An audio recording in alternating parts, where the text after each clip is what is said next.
Now, Melissa is going to take us, Melissa Clement is the head of Nevada Right to Life. She's our subject matter expert. She's going to talk about what are the battles right now in the political situation. I've worked with her for 3 years. We're gifted to have this faithful, hardworking Catholic leader of the Nevada Right to Life chapter of the National Right to Life. Melissa.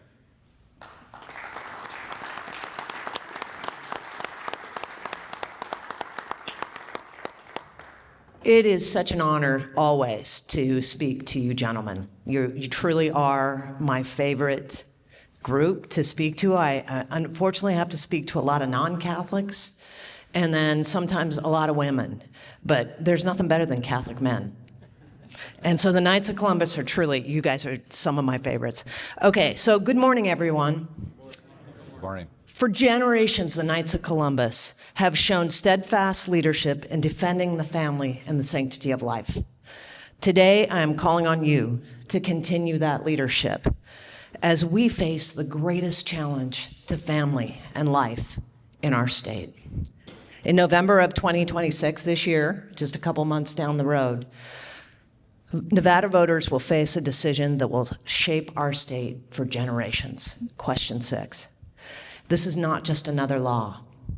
It's a constitutional amendment, meaning it becomes extremely difficult to change once passed. This November, voters will decide the final fate of Question 6, the so-called Reproductive Rights Act. If it passes, it would lock unregulated, unlimited abortion into Nevada's Constitution and remove many, if not all, of the safeguards that currently protect preborn babies, young girls, and women.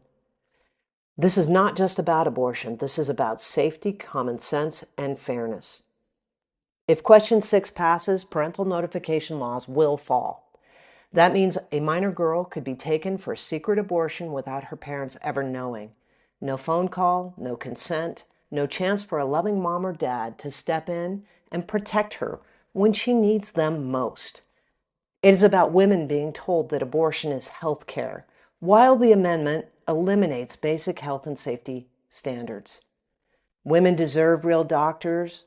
Women deserve regulated medical facilities that are sanitary and safe. Women deserve facts, not slogans. Question 6 will threaten almost born babies who could live outside the womb. Current Nevada law allows abortion up to the 6th month of pregnancy. Question 6 erases that line, allowing abortion up until birth on healthy moms with healthy babies. A fully formed child in the womb, ready to be born, subject to abortion up until moments before birth. That is extreme and inhumane. That is not the Nevada way. The stakes have never been higher, but the good news is this: there is still time. Question 6 will be on the ballot in November, and you are the key. You must vote, but that's not enough. You must talk to your friends, family, and neighbors and let them know the dangers of Question 6. Look, this topic is heavy and it's also deeply personal. The reality is that abortion touches almost every one of us. Some of us have had abortions. Some of us have paid for them. Many of us have helped pick up the pieces after an abortion. If that is you, hear this clearly. There is compassion, grace, and healing. And you can speak on this issue. This is the moment to engage, to learn, to pray, and to speak with clarity and kindness. This moment is about protecting children, supporting women, and keeping parents involved. We cannot sit this one out. If you are wondering what you can do, start by staying informed. Pledge to vote, have conversations, support organizations working to protect life in Nevada, volunteer with the No on 6 campaign. The time to get involved is now, not later, not after it passes, now, because every life matters, and this generation and the next is counting on us to show up. Here's the thing. Currently, Nevada law allows abortion up to 6 months for any reason or no reason. It just requires a doctor. That's pretty extreme already, but that's not enough for those that, as State Deputy mentioned, who's to gain? The people who are to gain, it's not enough for it to be up to 6 months. They want to expand it to full term. Question 6 will remove the requirement for a licensed physician, replacing it with a broader category of healthcare practitioner, which when you look that term up in Nevada Revised Statute means any number of things, from dentist to school nurse to pharmacy tech.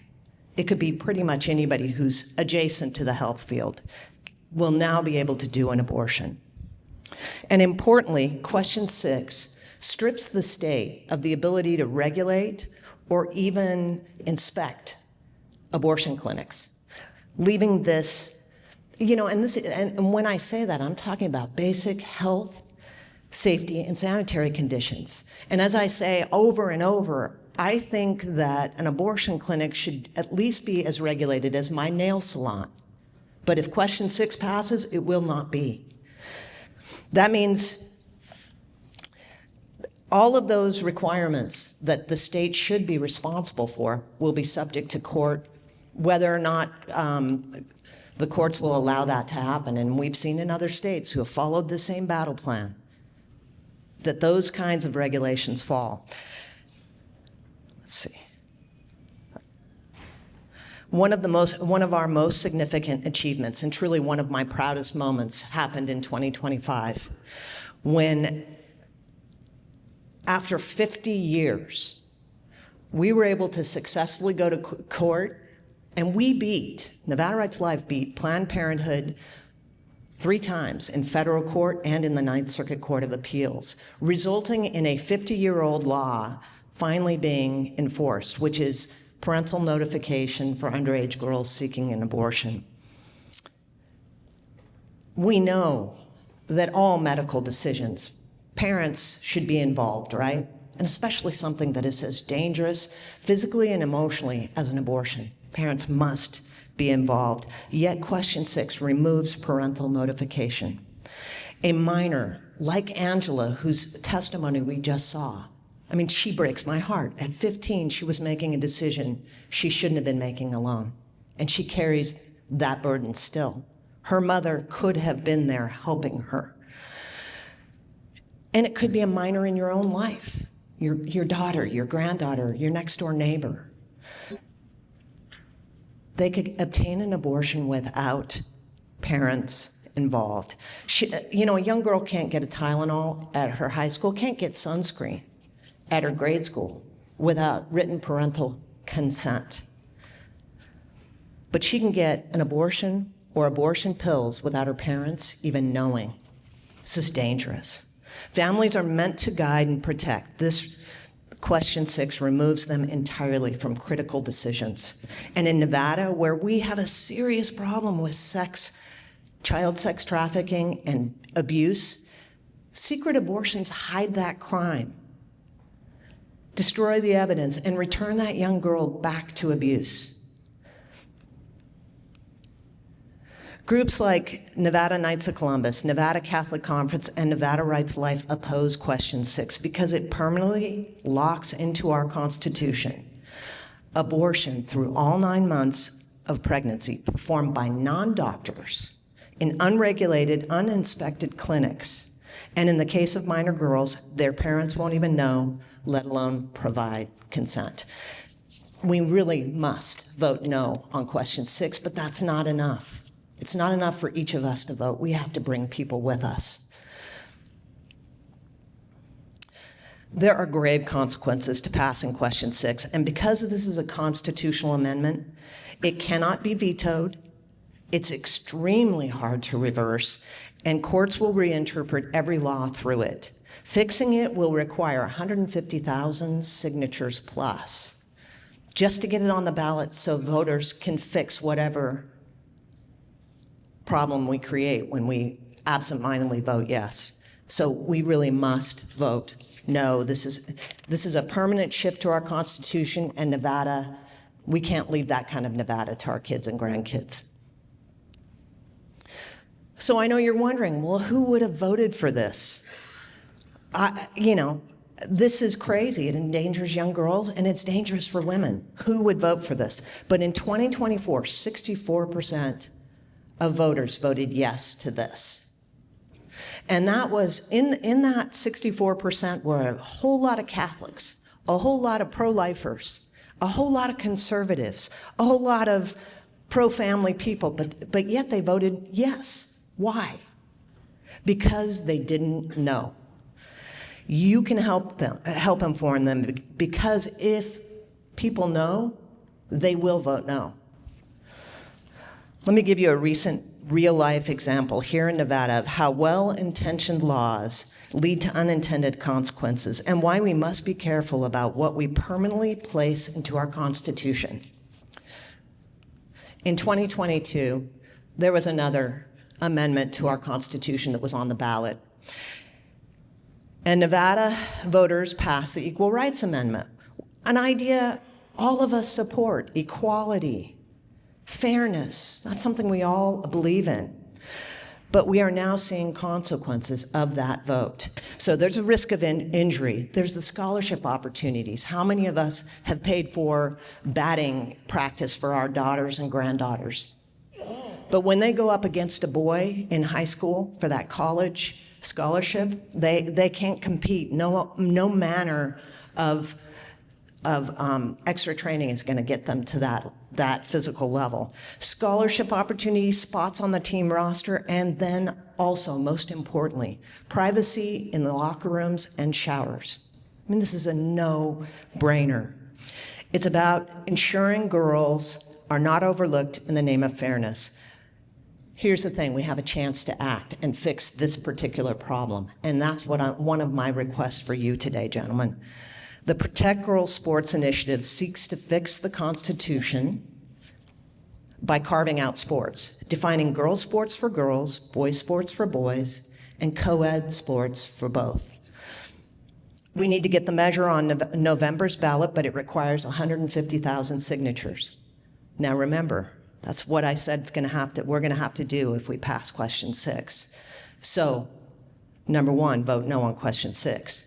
Number 2, help us get 150,000 signatures. But here's the thing: we got to get this before June 1, statewide. And that's why you guys are so important, because you guys are statewide. You're in every single community. If we achieve that, voters will have the power to vote on whether girls' sports should be protected.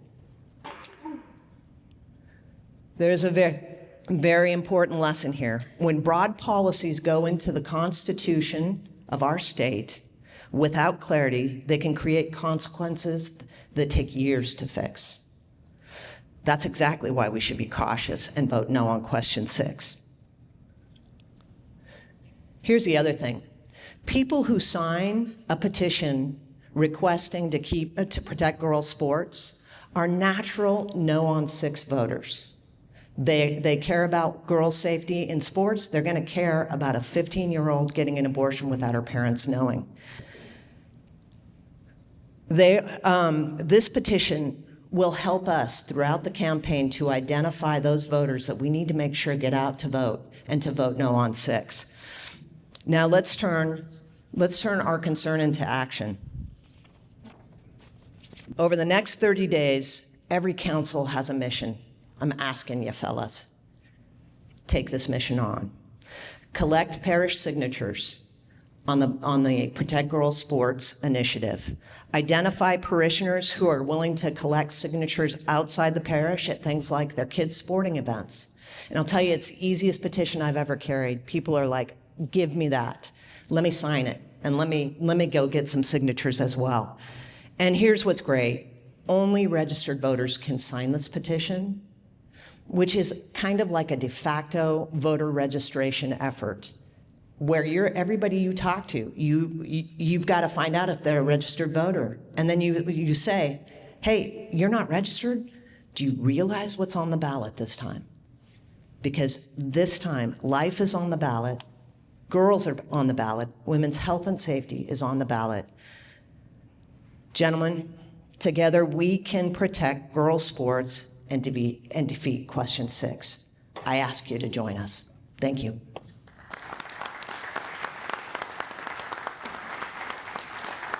And thank you, Melissa, for all the hard work you do. We got your back.